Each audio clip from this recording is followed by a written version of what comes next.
Boa noite, amados amigos.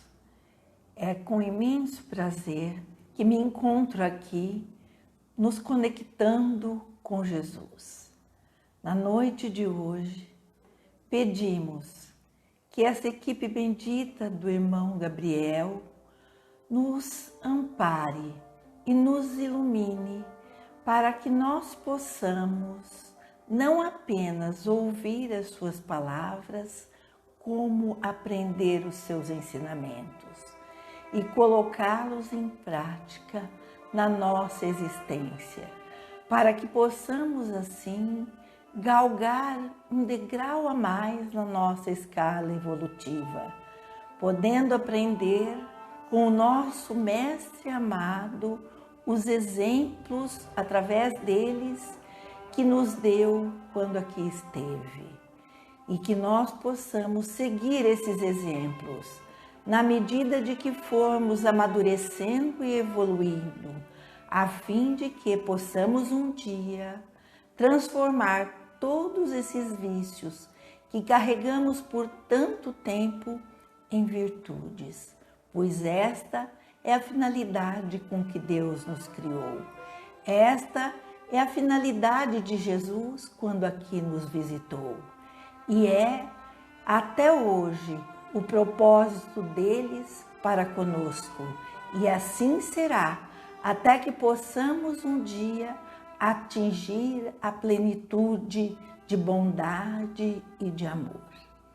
E assim, agradecidos a Deus Pai, a Jesus, ao bendito irmão Gabriel, aos nossos anjos guardiões, à Mãe Santíssima, e todos aqueles bons espíritos que nos assistem, pedimos licença para iniciarmos o estudo da noite de hoje, dizendo: Pai nosso que estais nos céus, santificado seja o vosso nome, venha a nós o vosso reino, seja feita a vossa vontade, assim na terra como nos céus.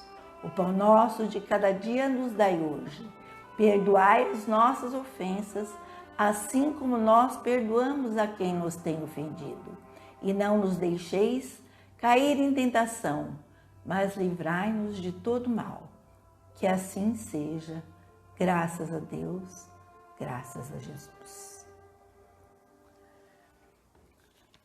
Dando continuidade ao nosso estudo do Evangelho segundo o Espiritismo, nós estamos no capítulo 10, Bem-aventurados os misericordiosos. Nós vamos ver o título: Não julgueis para não ser julgados. Aquele que estiver sem pecado, atire a primeira pedra. Então, no item 11, nós temos uma passagem descrita por Mateus, no capítulo 7, nos versículos 1 e 2, que diz: Não julgueis para não ser julgados, pois sereis julgados conforme houverdes julgado os outros, e aplicar-se-á a vós, na mesma medida, aquilo que aplicastes contra eles. No item 12, nós vamos ver uma passagem de João, no capítulo 8, no versículo 3 até o versículo 11. Então, os escribas e os fariseus levaram-lhe uma mulher que havia sido surpreendida em adultério. Fizeram-na ficar de pé no meio do povo e disseram a Jesus: Mestre, esta mulher acaba de ser surpreendida em adultério.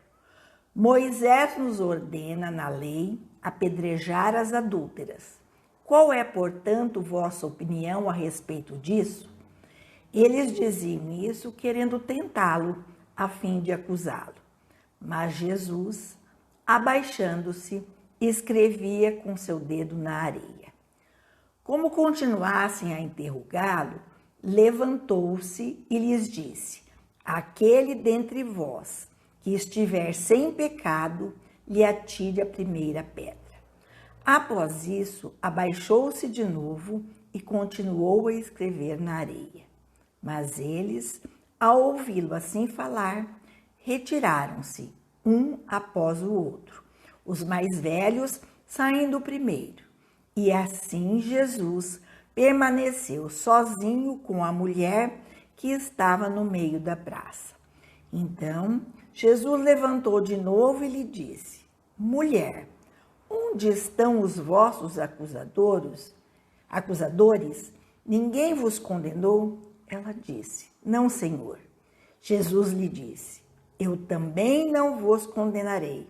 Ide e não pequeis mais. Bom, eu gostaria de fazer uma análise aqui bem profunda, porque esse texto aqui é de uma riqueza imensa, que conforme a gente vai vendo e vai estudando, a gente vai percebendo cada vez mais a grandiosidade desse texto e ensinamento de Jesus nessa passagem. Como em tudo que ele faz, como em tudo que ele nos ensina, a grandeza dele e daquele ensinamento. E, acima de tudo isso, a forma com que ele nos ensina, que é através do puro amor. Então, a primeira análise que a gente vai fazer, eu queria até fazer uma ressalva aqui, que além do Livro dos Espíritos, eu vou fazer algumas referências às palestras do Rossando Klinger e do Haroldo Dutra, me dando licença, pois não pedi a eles, né, para divulgar algumas coisas assim magníficas que eles colocaram em suas palestras a respeito deste tema. Tenho certeza que, como foi muito rico para mim, vai ser para vocês também. E eu quero compartilhar essa riqueza que eu recebi deles com todos os meus irmãos do grupo Irmão Gabriel. Então, tenho certeza que não há problema nenhum eu citar a palestra deles e me apropriar, não, mas com toda a humildade propagar aquilo que eu aprendi nelas, né? Quando a gente analisa o item 11, que é não julgueis para não ser julgados, a primeira pergunta que a gente tem que fazer é por que nós julgamos. E isso, analisando a nós mesmos, a gente sabe que, infelizmente, nós sempre temos uma tendência de procurar culpados. E esse culpado, muitas vezes, somos nós mesmos, mas na maioria das vezes, sempre é o outro, né? E um outro motivo é que nós temos uma visão maniqueísta do mundo, aquele mundo dividido entre o bem e o mal. Só que o problema de tudo isso, além dessa divisão de puro mal e puro bem, que não é bem assim, né? Nós geralmente nos colocamos como defensores do bem, julgando o mal. E a gente se esquece que normalmente, quando se faz um julgamento, existe uma humilhação de quem julga àquele que está sendo julgado. E uma outra coisa muito importante desta frase, não julgueis para não ser julgados, é não tomarmos isso ao pé da letra. Porque o que ele diz aqui, que se a gente julgar o outro com rigor, nós também seremos julgados com rigor. E se a gente tomar isso ao pé da letra, o que nós estamos fazendo? Nós estamos, não fazendo isso, demonstrando uma insegunda intenção. Quer dizer, eu não vou julgar com rigor só para também não ser julgada por rigor. E esta não é a intenção deste ensinamento, como nós veremos quando a gente for detalhar mais os ensinamentos disso, né? Quando a gente usa esta máxima, não julgueis para não ser julgados, ao pé da letra, nós estamos demonstrando o nosso egoísmo, porque a única coisa que a gente está querendo é não ser julgado, né? Bom, no segundo item, que é um tema central, aquele que estiver sem pecado atire a primeira pedra, a doutrina espírita destaca alguns aspectos.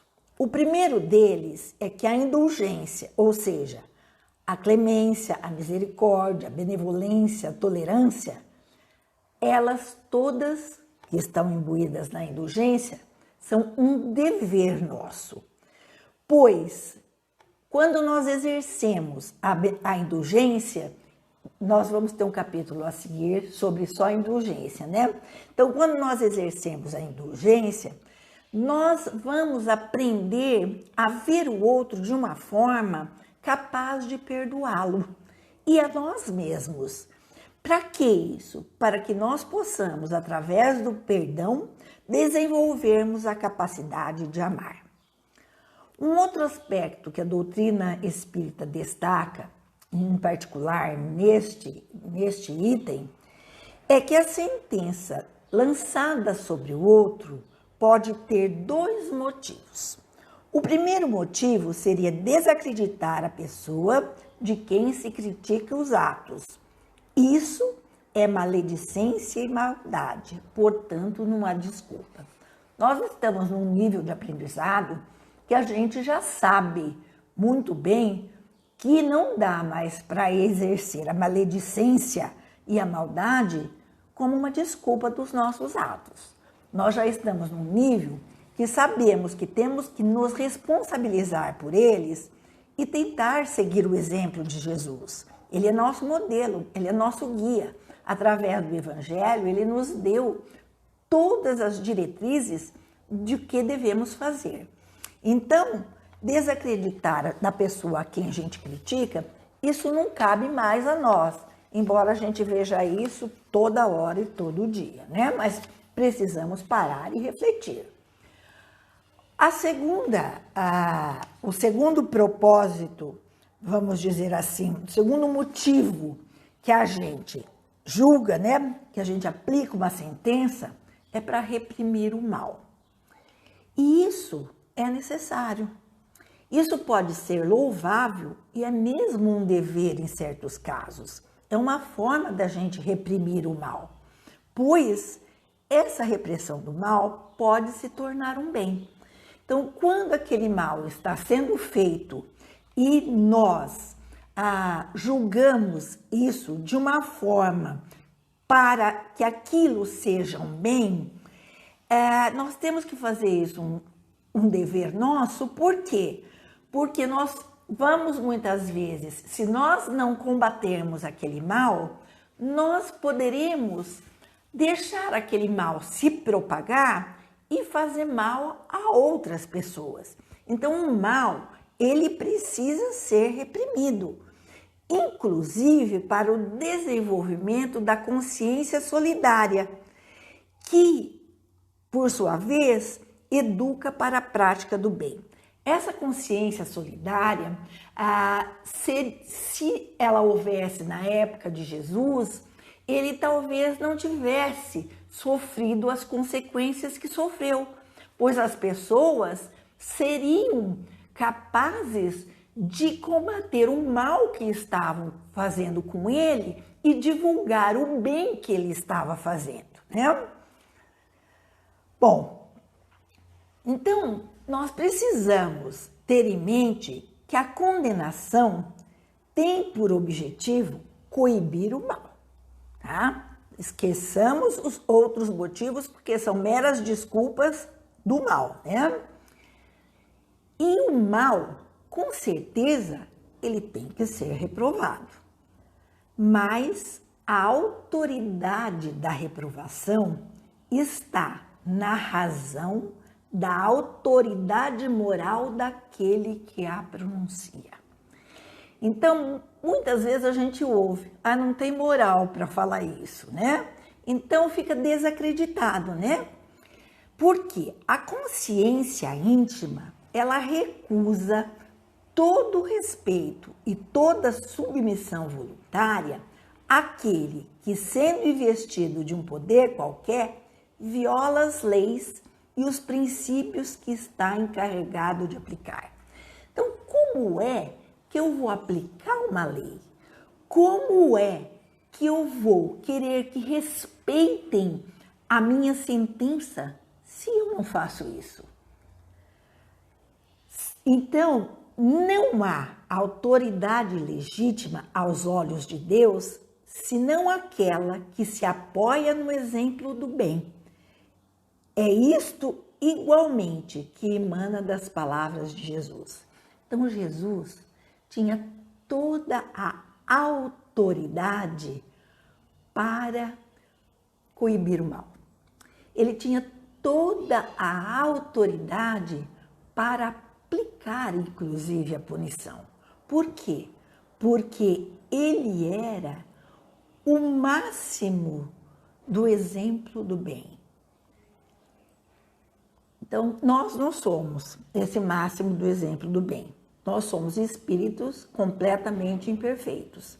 Mas dentro da nossa imperfeição, nós precisamos exercer o que Jesus nos ensina. Eu não posso não ter autoridade moral para reprimir ou coibir o mal de alguém, se eu faço esse mal. Bom, Rosando Klinge, ele faz um comentário a respeito dessa situação toda do item 12, que é quando levam a mulher adúltera, que aquela multidão acompanha a mulher adúltera, que querem apedrejar a mulher adúltera, que desafiam Jesus, levam para a praça pública. E ele faz um comentário, porque a gente, nos dias de hoje, por exemplo, a gente fala, nossa, como é que é possível as pessoas fazerem atos tão atrozes? E não é só naquela época. Nos dias de hoje, a gente vê multidões inflamadas, às vezes, praticando atrocidades que na nossa cabeça parece que não cabe. E ele ele comenta uma experiência de Stanley Milgram na Universidade de Yale, nos Estados Unidos, em 1947, logo depois do Holocausto, né? Que eles disseram como é que um povo alemão tão culto, tão religioso, pudesse ter cometido aquelas atrocidades, se isso era exclusivo do povo alemão. E ele faz, então, um experimento da universidade, pega um aluno, coloca num aquário e chama vários outros alunos para participarem dessa experiência, para ver se eles teriam tendências também a praticar atos atrozes. E nesse experimento, os alunos apertavam um botão lá, alguma coisa, que daria um choque naquela pessoa que estava no aquário, sem ele saber, sem as pessoas saberem, que variava desde 15 até 450. E cada vez que apertasse, iria aumentando esse choque. É óbvio que a pessoa que estava lá dentro não estava sentindo esse choque, mas ela simulava como se estivesse. E o resultado dessa pesquisa foi assustador. 64% seguiu as instruções sem questionar. Apenas 34% é que não deram o choque até os 450. Então, Rosando Klinge diz que existe na psicologia social 3 leis do controle de massa, que é a obediência cega, que é sem questionar, que pode ser através de uma cultura, ou às vezes uma pessoa faz uma coisa, como ele na palestra faz um gesto, manda todo mundo fazer e todo mundo faz, né? Uma outra lei é da autoridade, quando as pessoas estão submetidas à autoridade da ciência ou de um sistema legal. No caso dessa experiência do Stanley Milgram, ele dizia que era um experimento científico autorizado pelo governo dos Estados Unidos. E também uma outra lei, que é do comportamento grupal. Então, no caso da mulher adúltera, analisando sob a forma dessas leis, nós percebemos que ela é arrastada pelo princípio da cultura, que era das leis mosaicas, sob a autoridade de quem? Dos religiosos, que na época eram os responsáveis de educar moralmente as massas. E as pessoas acompanhavam aquele ato atroz por conta do pertencimento ao grupo. Anos mais tarde, porém, a análise dessa experiência destaca que não existe desobediência em questões morais. Isso eu dei uma pesquisada e acabei descobrindo isso. Por quê? Porque nas questões morais há 2 exigências fundamentais: a decisão de quem pratica e a escolha de quem pratica. Portanto, diante disso, eu só posso concluir que o aspecto moral, quer dizer, aquele do Cristo, né? Não a falsa moral que é muito em moda hoje, em voga, é fundamental. Então, nós não podemos fazer nenhum julgamento se não for um aspecto moral.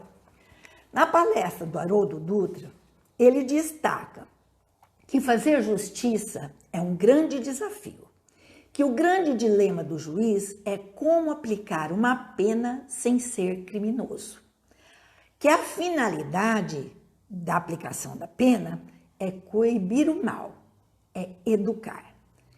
E ele ainda salienta uma coisa muito importante, que toda vez que se faz justiça com violência, é injustiça. E ele ainda ressalta para que tomemos o seguinte cuidado, porque toda vez que alguém nos convoca para combater o bem com violência, arrebanha-se multidões.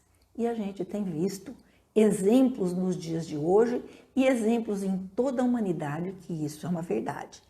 E não tem sentido mais nós, seguidores de Jesus, querendo ser trabalhadores da sua seara, justificarmos a violência. E que quando se julga, a justiça julga processos e não pessoas. Porque a lei é morta. Seus intérpretes é que a tornam viva, assim como toda palavra também, porque a letra é morta, o espírito vivifica. Então, tanto a lei quanto a letra são mortas. O que depende é de quem interpreta a lei e do espírito que está vivificando essa letra. Particularmente gostaria de salientar o Evangelho de Jesus, né? Porque as interpretações, tanto do Evangelho quanto da lei, são as mais variadas possíveis. Só que nós não podemos esquecer uma coisa. O nosso exemplo é Cristo e ninguém mais. E todo aquele que seguiu o seu caminho, todo aquele que trilhou seus passos, também serve de exemplo para nós. Bom, aí ele faz uma análise das atitudes do Cristo nesta passagem. A primeira atitude que ele analisa é o silêncio. Quando eles chegam com a mulher adúltera e diz a ele que ela foi pega em adultério, o que ele faz? Ele simplesmente fica em silêncio e continua escrevendo na areia.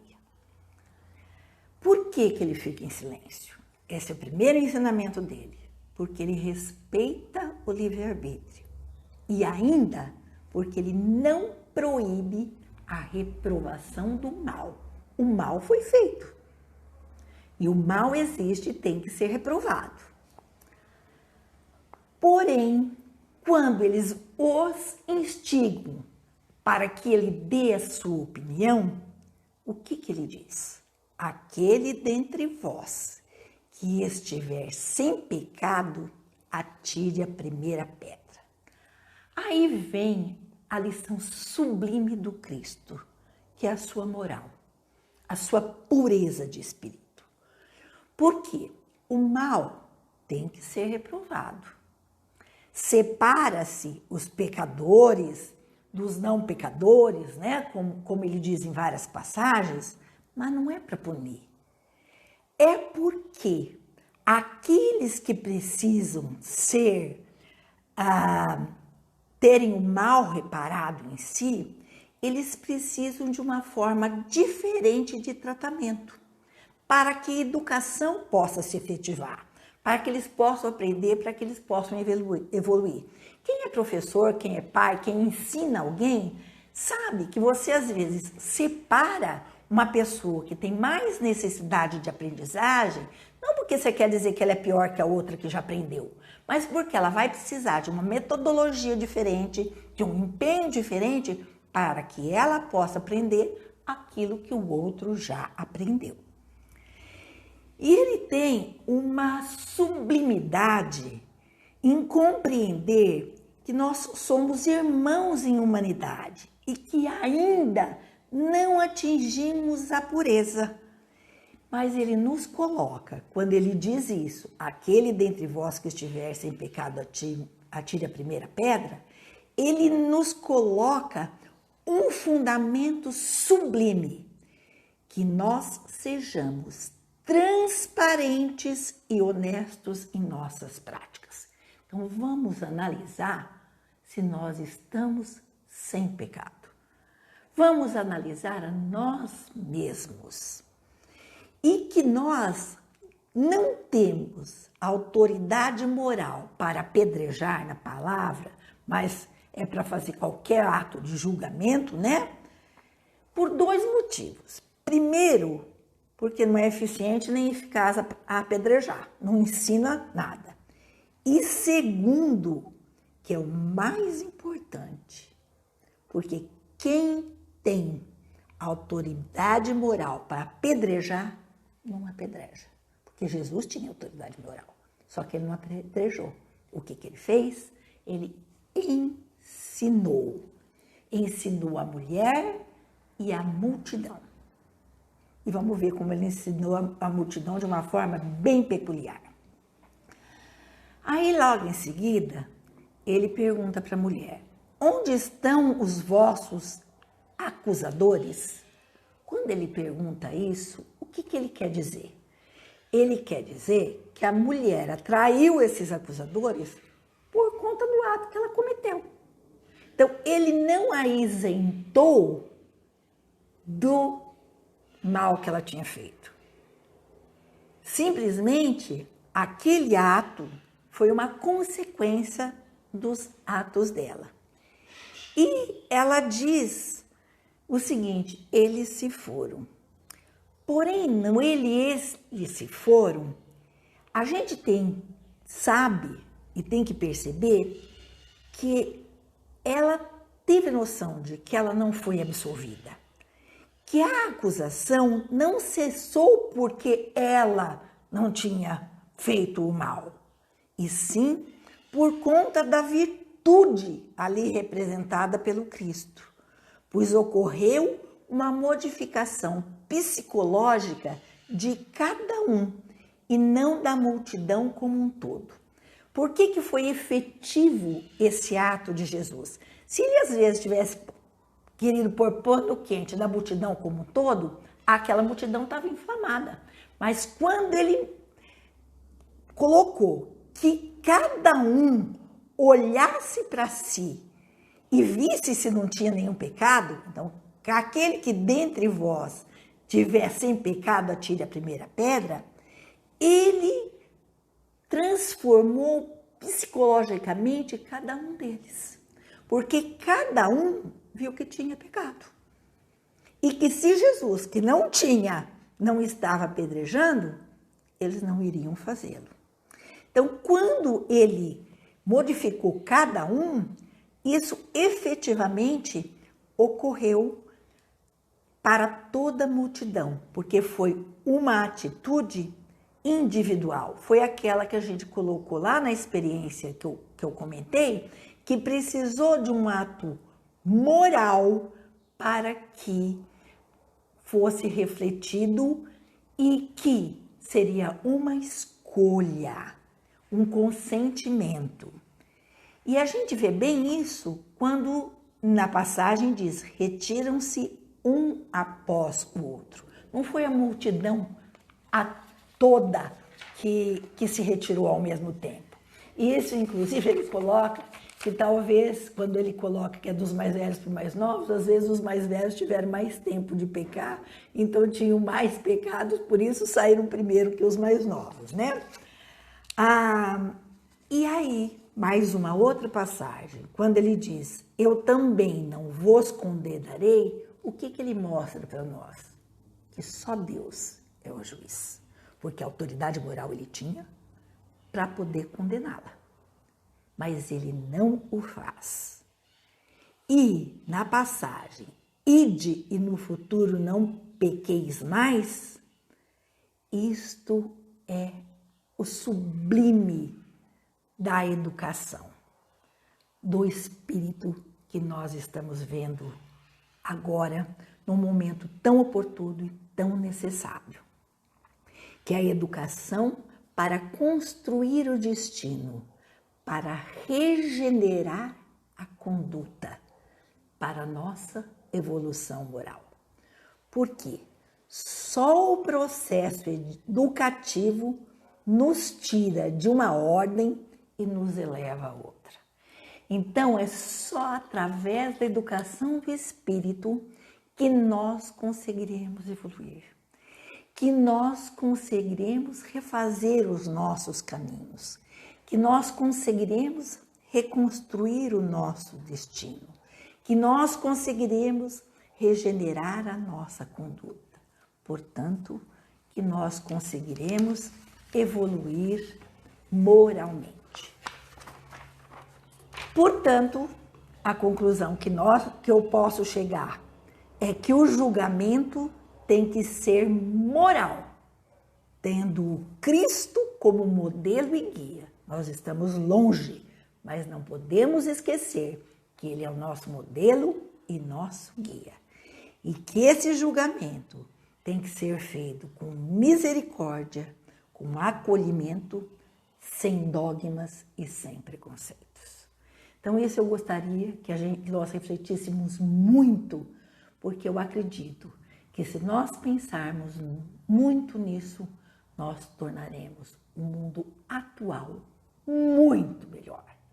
E, consequentemente, estaremos sendo os trabalhadores da primeira hora.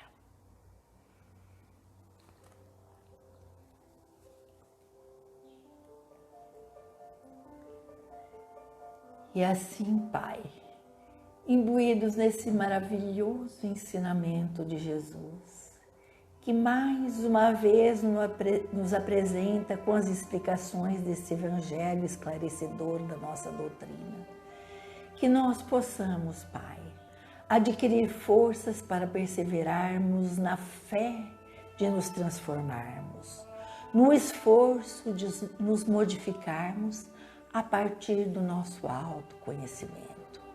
Que nós possamos, nos conhecendo, exercer cada vez mais a compaixão para conosco e principalmente para com o nosso próximo, que muitas vezes está equivocado porque não teve as mesmas tentações que nós, ou até porque não teve as mesmas oportunidades que nós. E se nós estivermos esclarecendo algo a quem precisa, com certeza nós estaremos retribuindo o esclarecimento que nós recebemos através dessa maravilhosa doutrina. E assim, nós estaremos formando um canal com os espíritos que estão sempre dispostos a nos auxiliar para o bem nosso e dos nossos irmãos, para o bem da humanidade, que nós possamos olhar ao nosso próximo como se fôssemos nós mesmos e até com mais benevolência, com mais complacência, enfim, com muito amor. Que esse amor se expanda e que nós saibamos refletir cada vez que algo apareça para nós como sendo uma injustiça, que nós tomemos muito cuidado ao julgarmos, não para que os outros não façam o mesmo conosco, mas sim porque nós não temos moral para isso. Que nós nos empenhemos, então, ao invés de apontar o mal do outro, que nós nos empenhemos em aprender a fazer o bem, que nós nos empenhemos em educar aquele que nós pudermos e nos educar, pois a espiritualidade está fazendo isso em cada instante de nossa vida. E assim, peço que Jesus continue a amparar a nossa casa bendita, continue a iluminar cada um de seus filhos e que nosso amado irmão Gabriel esteja sempre presente conosco no galgar da nossa jornada. Que nosso pensamento esteja sempre elevado em Jesus e no alto, mesmo quando houver dificuldades. Que nós possamos perceber essas dificuldades e nos colocarmos em oração para que o equilíbrio faça parte de nossas atitudes. Sempre. Que assim seja. Graças a Deus.